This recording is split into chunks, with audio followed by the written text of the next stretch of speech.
Hello, loves. I am here to channel Gaia for you today, and I'm really excited to share some messages with you about where we're going and what's happening here on Gaia right now, and what we are aspiring to spiritually at this particular moment in time in our collective awakening. So, I love hearing stories from other people who are listening to what's kind of going on in the field of conversation spiritually around the world right now. And I noticed that there's a lot of talk right now about kind of some really dire circumstances that are potentially going to come our way, and big kind of just like wake up calls is the best way, I guess, for me to put it, is that we are experiencing a wake up call of a massive proportion on our planet in terms of all the different,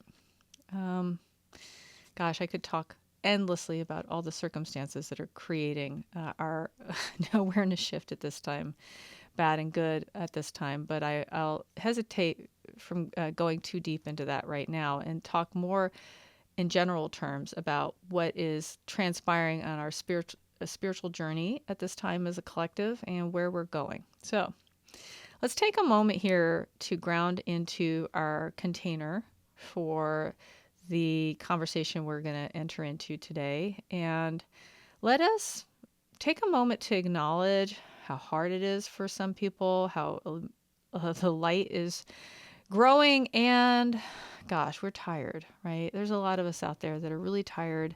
There's a lot going on in the field that is so assertive about kind of negating our sense of who we really are in some big and small ways. And we are here to try to reattune to our true nature despite all of that, to grow into our next level with grace and serenity and with the trust that it's all coming together.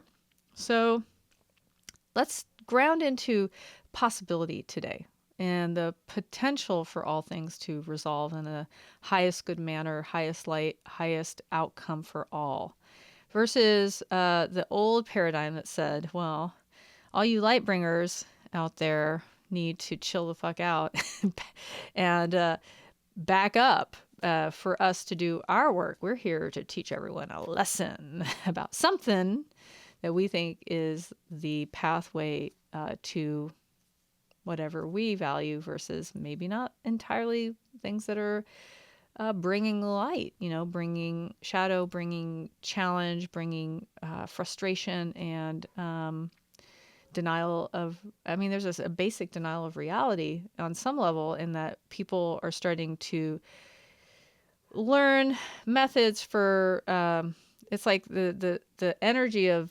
self-aggrandizement is so strongly present right now that it's taking us away from reality, which is the collective reality, collective good, which hinges not on sacrifice of the self, but appreciating and enjoying and fulfilling the self. Those are things that we light bringers bring to the fore, is the acknowledgement that the individual is very profoundly healing to the planet, powerful, and we want to acknowledge you as the profound gift that we need on Gaia. You being here, you being present, you being you not feeling like life is foisting everything on you, but you get some grace, you get some flow. And I want to call that in for anyone who's struggling with that right now. I want to hold space for this container to afford some ease to those of us, includes myself, really. I've been going through some stuff too, and some really deep challenges in my life, and bringing some centering energy through all of this sense of being able to find your bearings despite it all, amidst the challenge, be in a state of, it's funny, my guys are saying, a state of quantum flux that is so profoundly impactful and coming from your sense of true knowing that it protects you from kind of the a front, I guess you could call it, of all these attacking energies that want to come into the field and say, no, no, no, you don't get to do what you want to do. We don't do that here. We get frustrated and then we go deal with it the best we can. And, and then we learn from it, I guess. And maybe we get somewhere and then we have to start over from ground zero and build up from the ground. And that honestly is actually like a message that we have, just as a side note, in the collective right now. And the verbal conversations I see a lot are about like how we need to raise everything to the ground, start up from the beginning. And you know, nature doesn't work that way generally, with the exception of like a forest fire or a volcano. And that's a definite like raising the ground and starting afresh, which has a place in nature. And Gaia always tells me, she's like, why do we have to go to ground zero? Why can't we build from, you know, the middle layer up? Can we dismantle a couple things, build up a couple things? Do we need everything to be so cut and dry? Can we be a little organic in the process and allow things to shift and morph over course of awakening periods, versus like needing awakening to look like loss? We want awakening to start looking like what we receive, what we aspire to being attained, versus getting rid of everything and starting over, throwing out the baby with the bathwater, so to speak. Not to say there aren't things that we don't want to throw babies, but the bathwater definitely needs to go for sure in a lot of cases. And then we need to set the baby aside and it's in their beautiful little cradle so they can sleep soundly while we throw the bathwater out. Anyways, that metaphor is failing. But kind of what Gaia wants to talk a little bit about is this sense of raising things to the ground in general, that kind of, it becomes a sense of us feeling like we need to defeat the whole monster or the whole cavalcade of monsters before we can move anywhere. And it's like, well, no, actually, we can move from here. We can start here where we are. Everything doesn't have to be demolished for us to get somewhere. And we're ready to actually move into the next dominion of Gaia. Funny that she's using that word because she's laughing. She's saying dominion is opposite of what I'm into, but the domain, perhaps, the powerful landing pad of grace that we are all meant to receive, is kind of the omens that we have for what that is coming, are kind of interestingly showing up in animal behaviors, especially. There's a lot more ability for animals to raise their vibration and their consciousness so that they can connect with us on an even deeper level than they ever have before. You may be in a situation where you're noticing your pet is starting to notice what you're thinking, or your birds are, if you have birds, they're saying new things that seem really precocious, extra precocious. I mean, birds are generally pretty precocious, but they start to their chatter changes, you know, and then when I go out for walks, I notice squirrels doing funny things all the time. In fact, I have these occasions where squirrels will just stop and stare at me, and I'll know it's Gaia. Sasa. I'll know it's Gaia when they're, or my higher self rather. Gaia will like stop a bird to stare right at me. My higher self will stop a squirrel and have them point to their chest as if to say, you are doing a little bit of animal transmogrification, because I am you right now. I'm saying hello to myself. I'm pointing to my chest. I've had that happen with squirrels at least 3 times, where they stopped, stared at me, and then pointed to themselves. And I knew that was Esme saying something to me. But the animal kingdom is like a great place for us to notice where these awakenings are starting to transpire. It's maybe not as apparent in our human compatriots as much because, well, gosh, a lot of that looks like raising things to ground zero in everyone's life. Like everyone I know, not everyone I know, but so many people I know are starting fresh in so many ways. They're finding that they need to start a new chapter of their life. There's a new experience coming. Old things are being let go of, new things are coming in, and it's pretty dramatic. And so the awakening piece is really about not the change itself as much as it is about the internal workings around the change and how energy is shifting within that change. Because Gaia, as I'm channeling, I'll just speak as Gaia from here on out. I have a habit of interjecting myself in there.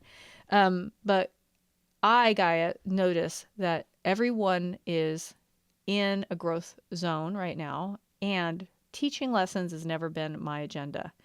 I know that we believe in challenges as growth opportunities. And in fact, growth opportunities can come in all kinds of forms, not just challenges. And we tend to think on planet college Earth, everything's about the challenge, and that's what we're meant to do, is be challenged.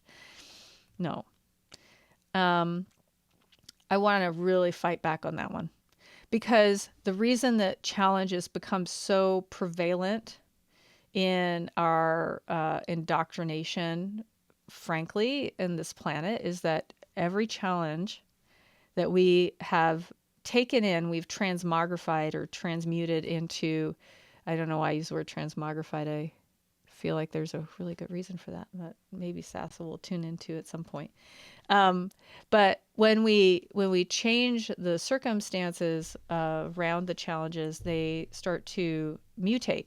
It's like, what I mean by that is all the places that you might have grown from the challenge, you decide, hey, universe, I'm going to take all that growth zone, as I want to call it, put it over here into my peaceful awareness versus my challenge awareness. So we're learning as souls to take things out of challenge awareness and putting them into peaceful awareness. And that is a new growth opportunity for us here on the planet, is to transmogrify that energy.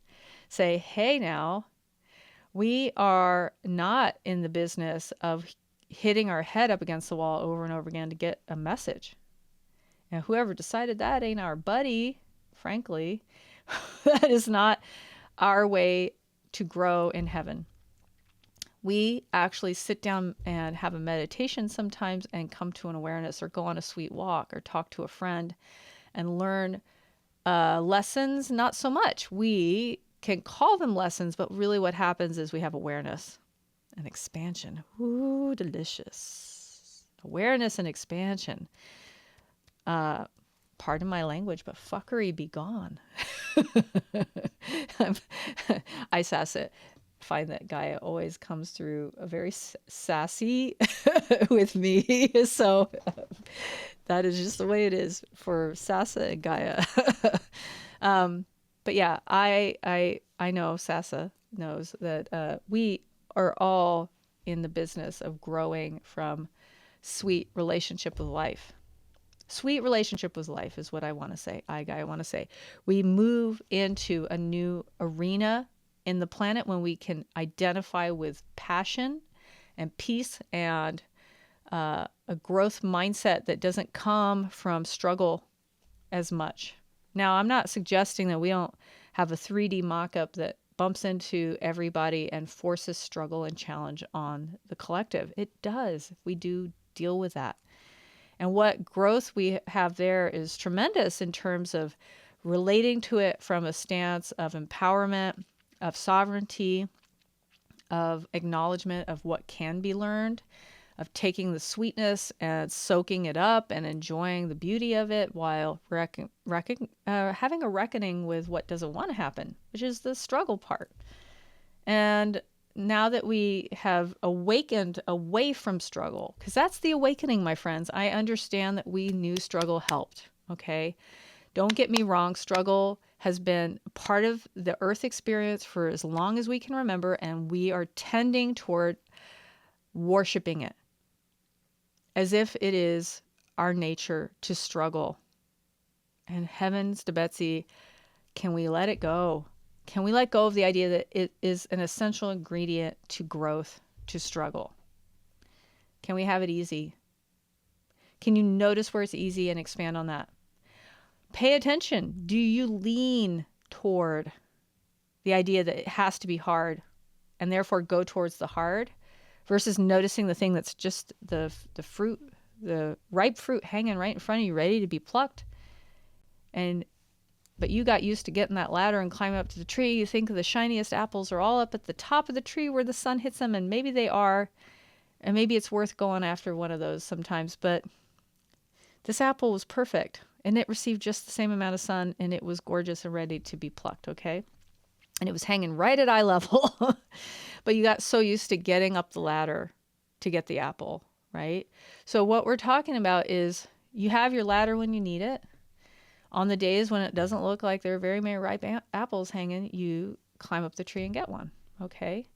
You have the tools, you have the knowing, you have the awareness, you know how to do that. But maybe it's about going to a different orchard where things are easier too. You know, you may plant your own apple tree if you want to do that. Or you may find the right orchard for you. And that is a key thing too in terms of collective awakening, is that we notice where the new orchard is being built. I mean, that is really the groovy thing that's happening here in the etheric and the astral and the rainbow layer and the Akashic field and all the other layers of Earth, because there are many layers of Earth where people live and continue their lives as themselves, and they interact with us sometimes. Sometimes people have visitations from their deceased relatives. I like the word deceased because they have been unceased, deceased. They did not cease. They continued on. So your deceased family member may have come to visit you in the middle of the night and held your hand and creeped you out, because it's so weird to have your grandparent come in suddenly in form after you went to their funeral. Heard stories. I've heard stories. Many, many actually. So, in fact, I saw my biological father, Sasa. Sorry, I have to jump back and forth. This is how it works for me. I jump back and forth because I do feel like it's my way to talk about myself in the first person versus to have Esme or Gaia talk about me third person. I don't know why that is how it works for me, but that's how it works for me. So Sasa saw my biological father ride by on a bicycle one day. He had been passed away since 1995. And it was pretty amazing. I did not have the wherewithal to shout out, "Do you know who I am?" He was younger than he was when he passed, and it was definitely him. It was pretty amazing. I mean, he may not remember who he used to be, or he may have reincarnated. I have no idea. But I suspect that I was getting a little teaser of seeing the next Earth come through, though, that day. We are surrounded by love. We are surrounded by those who wish to be at our side. And the reason I bring that up is because we are in the midst of a transmutational event that is really profound. And people are talking all over the place about an awakening moment. The field of awakening is rich with opportunity. There are so many ways people awaken. There's really not going to be... It's interesting because I hear a lot of stories about like a one-off, a big event that will affect the whole populace. And when Sasa tunes into that, the third person here, there's this knowing there are all kinds of awarenesses coming in at one time, and that may be one set of soul's awareness, and then there's another awareness, and there's another awareness, and there's probably like 17 different awakening scenarios depending on the person. Everyone's is unique, believe it or not. I know that there are moments that are flashpoints across all people's awakening, and that comes in through time in different ways for different people. So there might have been a flashpoint where we had a big crisis, and we noticed that was the awakening, the generating force of the awakening in 38 years. But to some souls, it happened today. They didn't have to witness all that trauma, but all of the learning that came in those years ahead received and reached them here and now. So their awakening is happening now. This is a little get in the weeds because time is funny. There ain't no such thing as a timeline, really, in terms of like a a line through history. Obviously, we experience things in that way as human beings, and you understand that there is a. It's like I'm feeling into what's in the field. It wants to be said. There's a lot going on in terms of all these alternate conditions for awakening. And not everyone wants the same condition because you're not all the same. Not everyone has the same desire to be awake, honestly. There's a lot of sleepy time going on planet Gaia, and we struggle with the notion that awake is hard and scary. Well, no wonder. I mean, quantum existence becomes way more palatable over the next decade. We are starting to understand the Mandela effect in ways we didn't before. We're starting to get a lot of people on the planet who have witnessed the Mandela effect in many, many, many cases. It is real for most people. Some people just, what? Some people just have the wrong memory. Not usually, no. Notice how I went back on that. I'm being funny. The Mandela effect is a real thing. Happens for all of us at some point. Everybody goes through a Mandela moment. And if you don't know what the Mandela effect is, I definitely recommend you go look it up and find out more about it. I won't go deep into it right now because I could talk on and on and on about the Mandela effect. And I will in time. But I want you all to understand that when you step into the recognition that you are here to wake up and be awake and know yourself fully, then you are going to experience a trust in yourself that is so deep and rich that it just heals so many wounds. It's not even about healing the wounds. It's like you rise above it all and you start to need fewer lessons and more potent energy at your disposal. You need to acknowledge your power and take responsibility for your power. Actually, to take the knowing with you that power is acceptable to have and own in yourself. We spend a lot of time giving up to goddess, giving up to God, giving up to universe. Hey, that's all good shit. Let's do that. Give it up to Gaia. Gaia is there for you in every possible way, in any way, shape, or form you are open to. Consent is key. What you consent to within the realm of Gaia will be realized, okay? Trust in that and you will go far.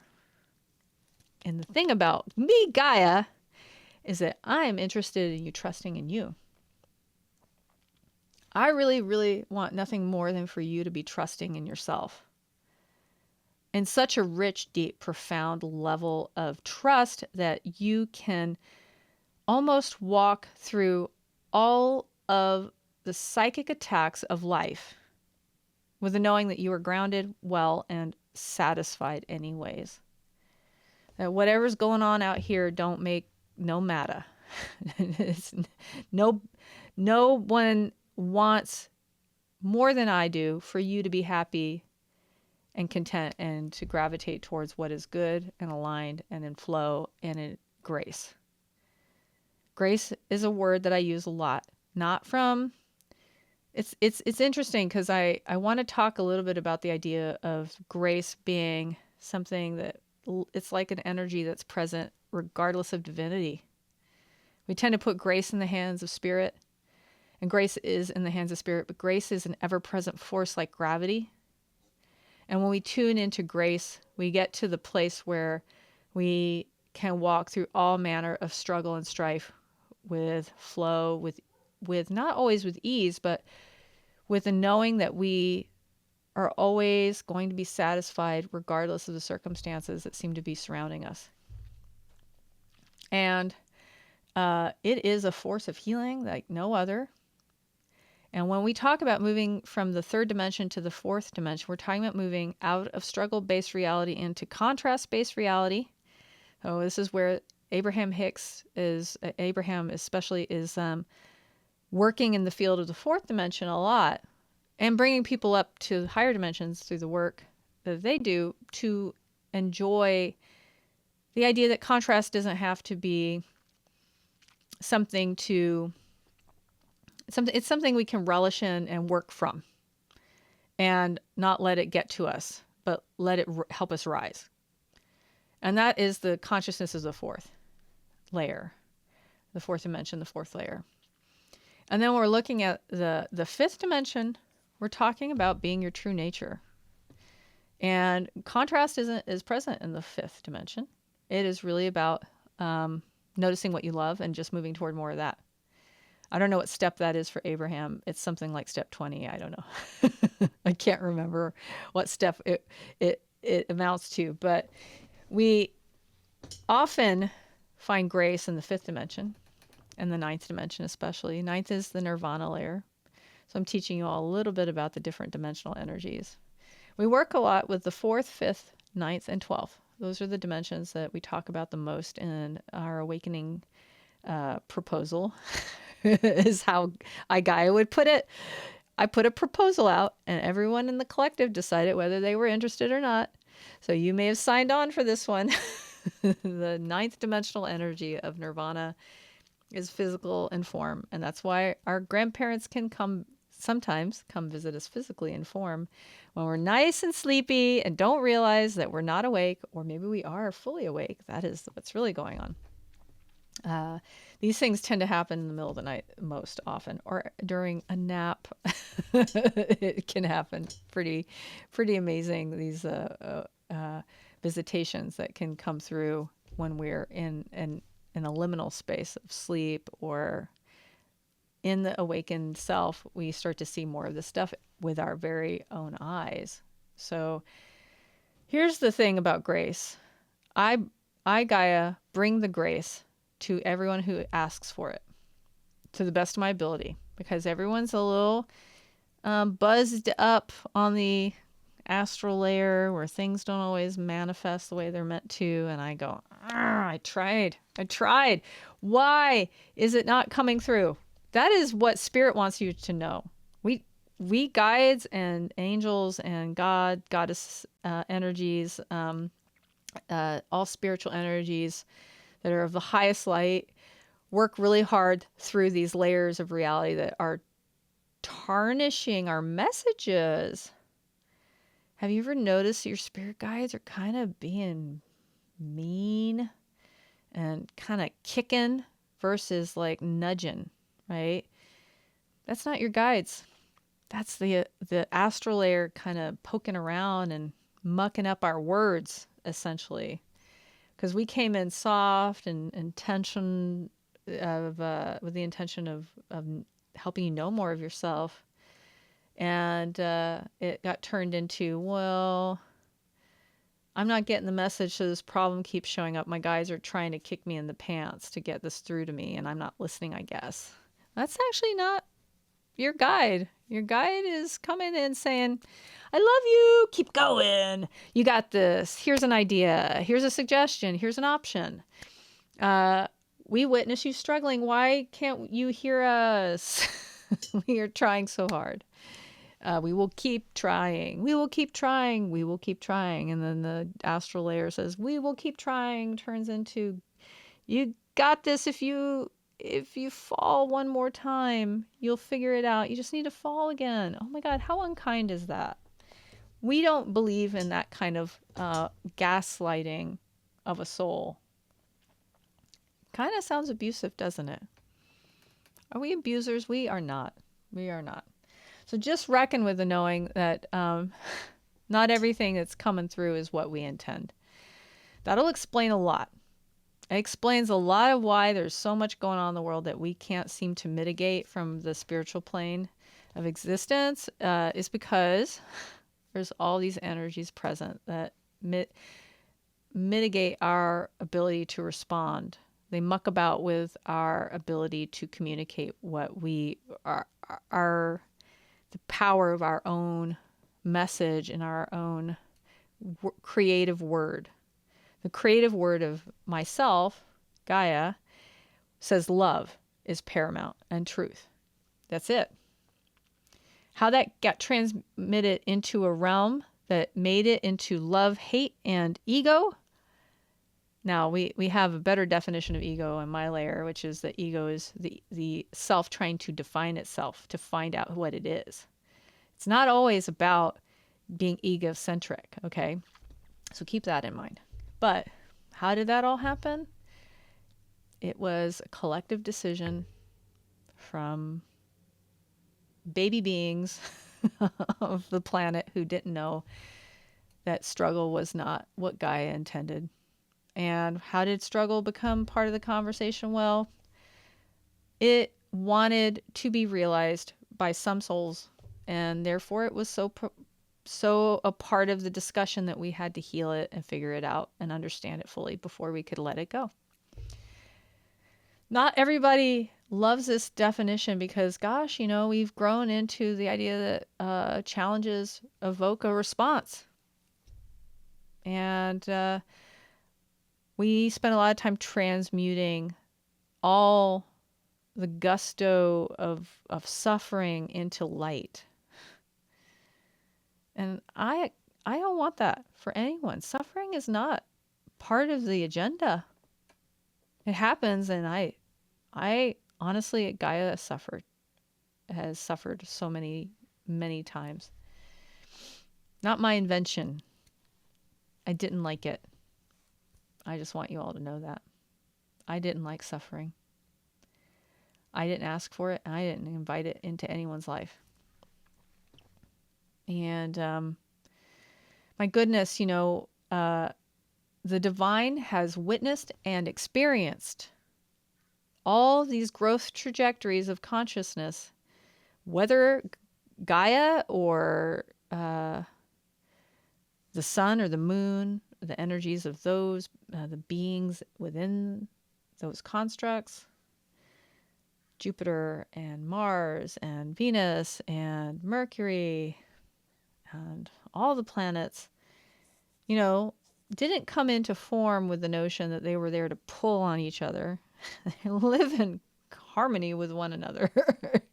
Yeah, you feel each other's presence for sure. But we're not here to struggle against one another. And we didn't expect to struggle either when we came into this dimensional reality, to help form reality, to help shape it, to help guide it, to help structure it with your intention, with your focus, with your creative prowess, okay? Because this is a day not for the spirits to run the show. You have a say in everything. Why am I pleading with you about struggle? Because help me, so help me, whatever. I can speak to many, many energies to help me. So help me. ... XYZ ABC. Can you please let it go for me? Because I am exhausted. I'm exhausted. I'm going to do third person Sasa because she said that, now she's going to go back on it. Sasa had a vision. We're going to do it this Abraham Hicks style. Sorry, y'all. There's a real tug of war on which way to go on this one. And it is both Sasa and Gaia trying to figure it out. Sasa had a vision before her awakening in a trance state of Gaia showing her the anger of the feminine. And it was like a heat chart. It was visualized like a heat chart. And the flames were rising. Feminine was just pissed. And Gaia, I myself, said, here's what we can do as a collective. You use your focus not to gaslight this energy, but to help calm it so that it can be effective and empowered and strong. Just breathe with it, be present with it, acknowledge it, see it, witness it, hold it, and offer support.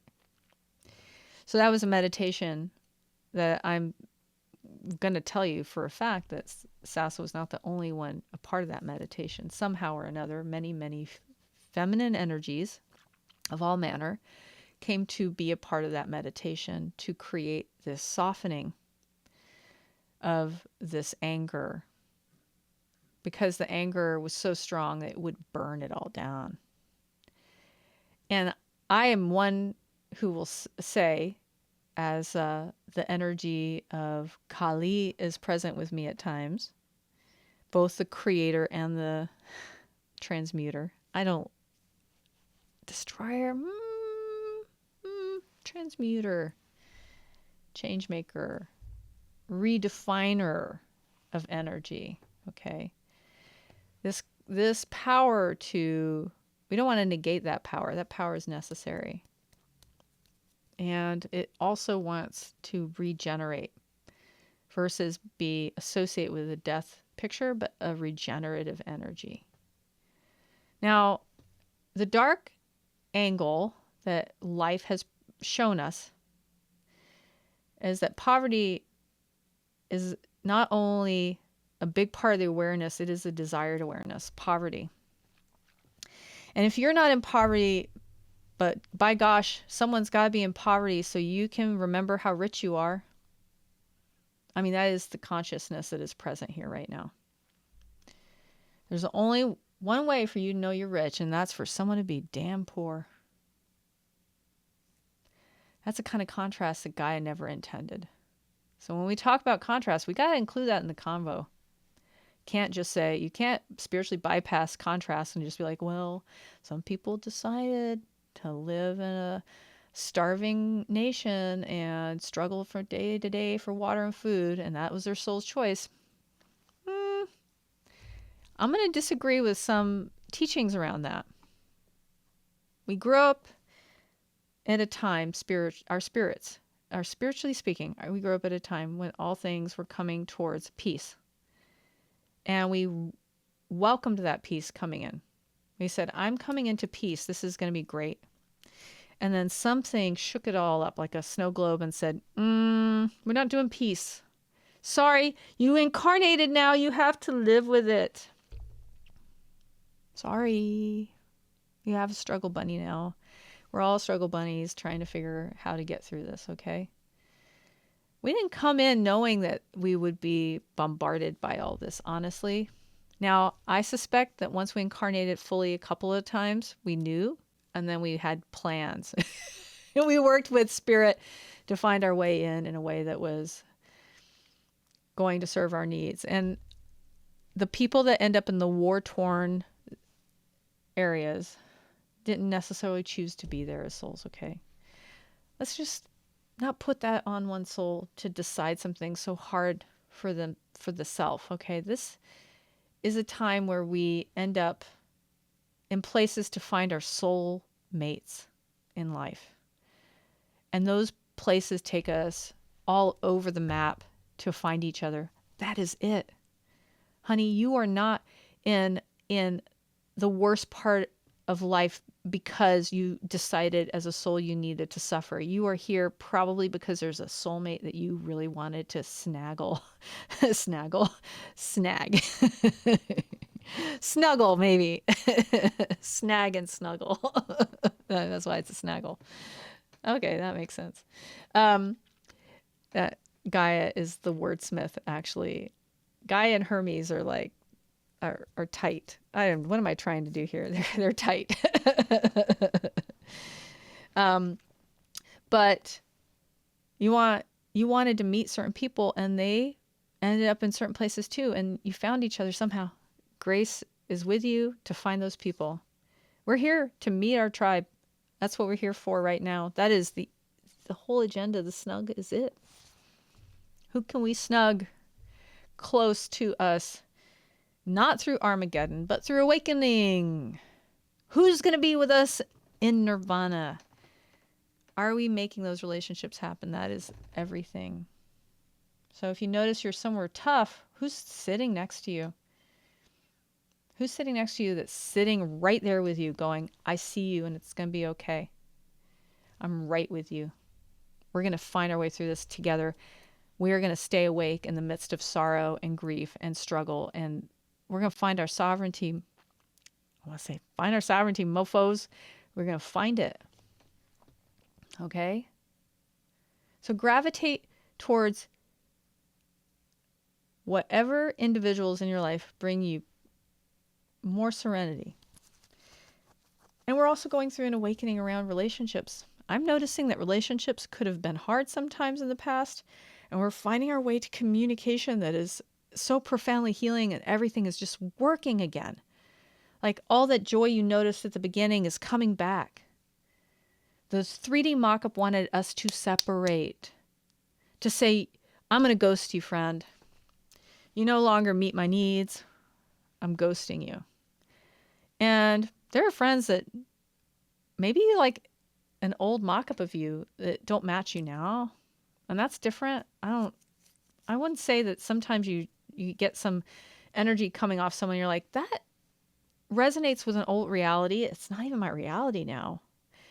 And I don't judge that, but I can't be in that presence right now. I need to move toward support and a glow. I want to glow in my day-to-day. I want to glow between me and other people.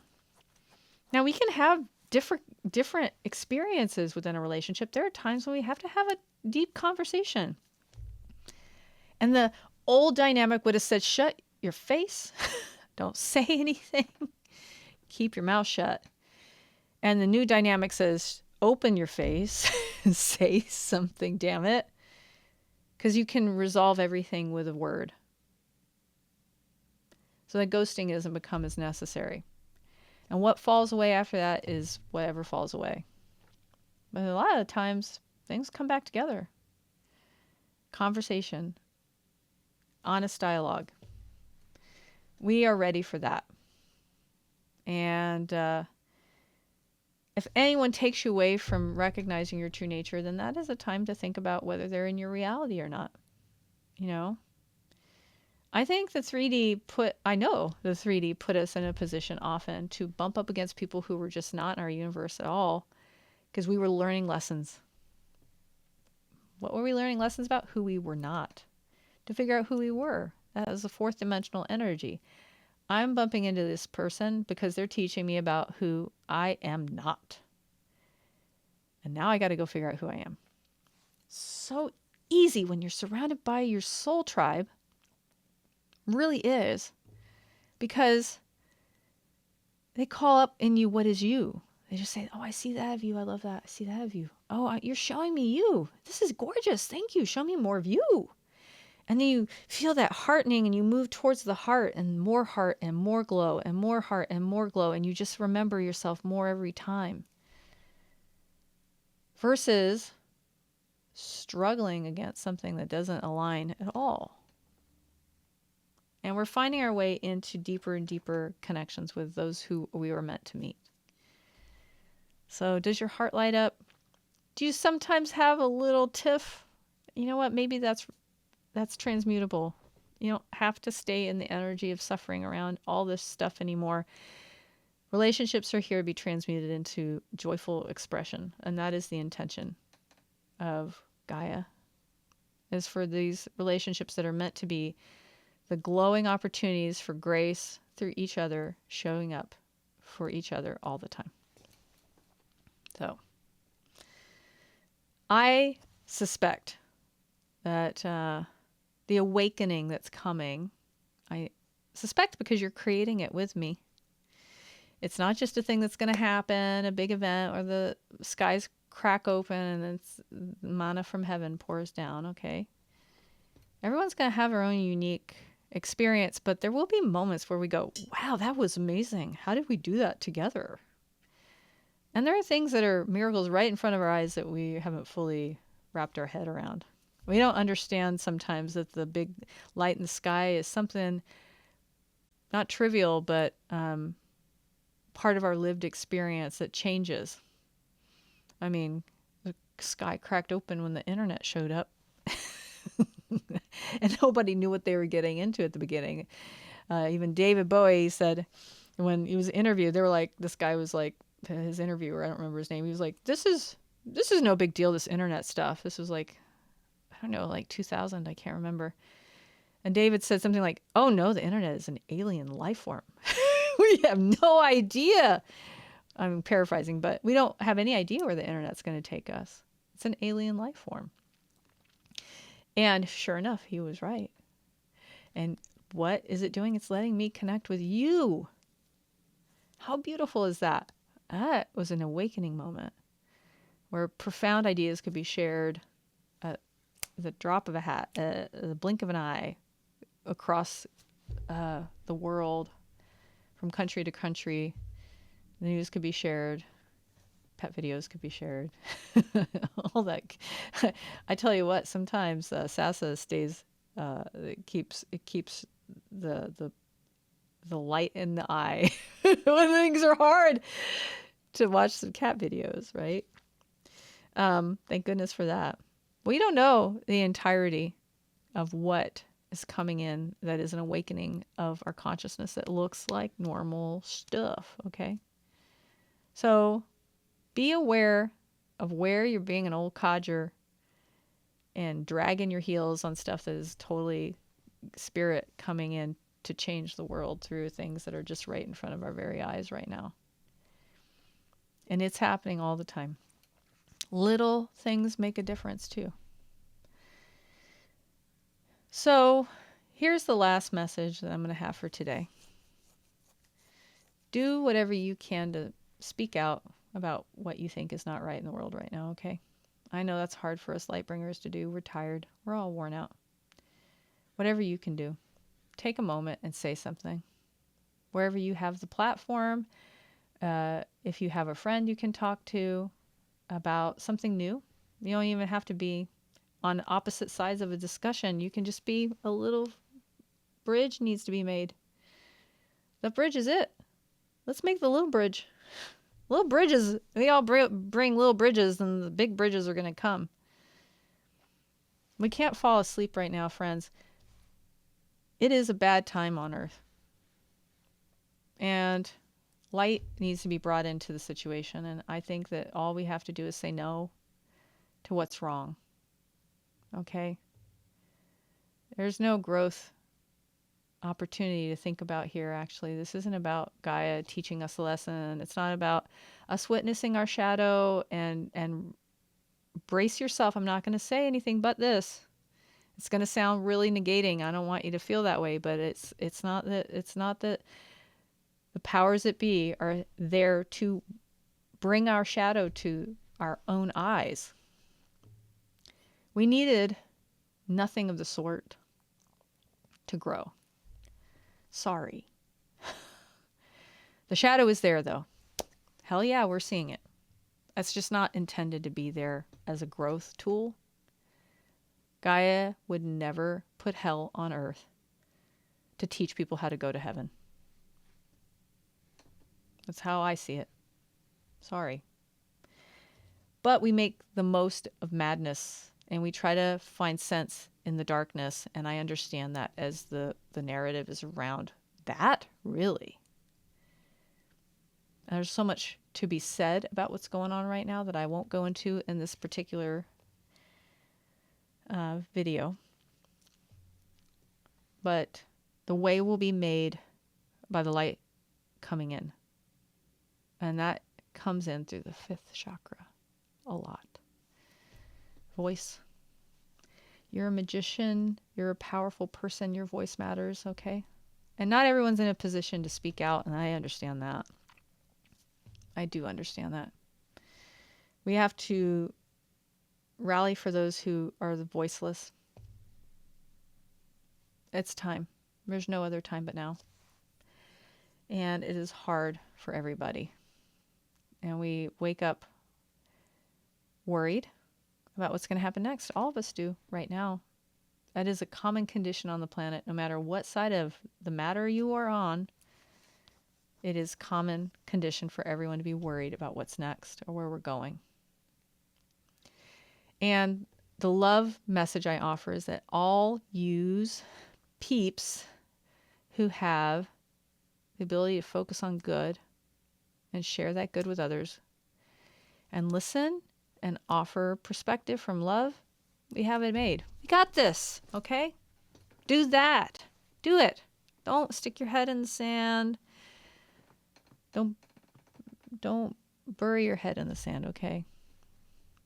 Unless you have too much going on and you have no way to do anything else, which I say, do you, then you have to take care of yourself. Because there's a lot of that going on right now in a lot of lives right now. But doesn't mean you can't have a really robust discussion with someone who's just a little off from your perspective and learn from each other and make a shift in the dialogue and find new avenues for growth that are not struggle related. But companionship is key. We're looking for companionship right now. That is the key word of the awakening right now. Everyone thinks it's about ascension, and I've got a message for you. Ascension don't happen like that. It's about who you spend time with.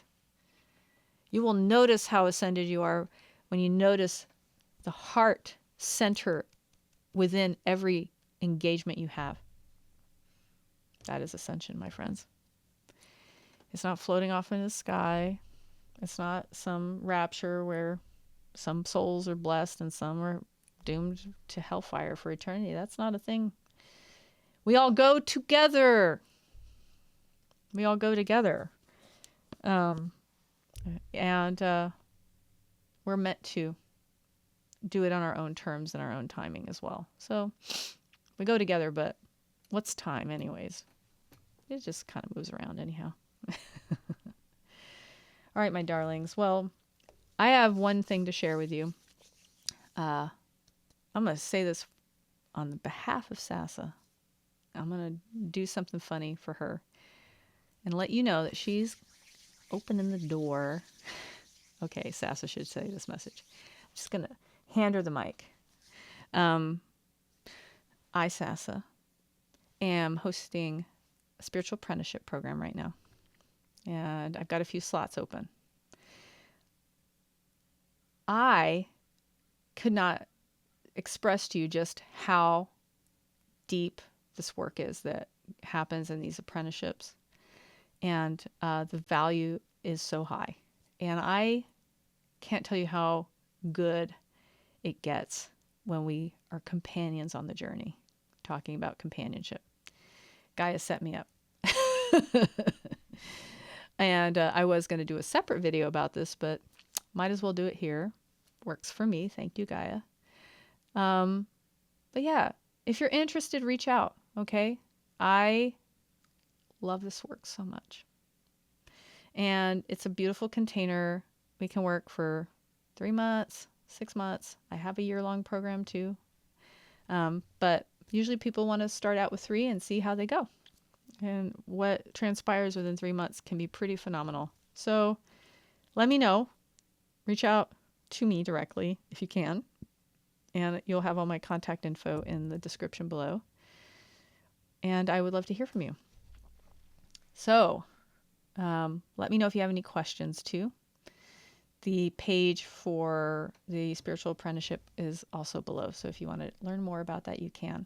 But it would be such a treat to walk whatever path with you are on right now towards your own awakening, to understanding the awakening you're on, to finding a new map for yourself. I would love to be on that quest with you. Alrighty. And if you need to try working with me out, there are opportunities to have one-off sessions if you want to see what it's like. And you can find that on my website. And they're just spiritual advising sessions. I would love to see you, get to know you, get the chance to work with you one-on-one in any capacity is right for you. And if you're called to this, just lean in. You don't have to say you want to do it right away. You can just give me a buzz and let's explore it. See what if it fits right now. Okay. I would love to meet you if we haven't met already. And I look forward to hearing from those of you this is the most aligned decision for. Thank you all. Thank you. Gaia, want to thank you. Do your best to stay soft, less rigid, calm the nervous system however you can. Take breaks, rest, walk, play with your pets, get massage, acupuncture. If you need to go check something out at the doctor, do it now. Just don't think about it anymore, okay? Move on. I don't know why I'm bring this up. Someone needed to hear that, okay? Find the right doctor and go to them. Go to the one you hate. Go to the one that you're going to love now, okay? Nourish yourself. Eat yummy things. Take good care of yourself, okay? This is a time for nourishment, and we need as much as we can get to get through what's happening right now on our planet. And you will find your way out of the goop into the glow, okay? Darlings, you are loved. Thank you for being here. We all love you so much in the heavenly realms, and we are here to support you in any way shape, or form you desire. Reach out. All right? All right, darlings. We will talk again soon.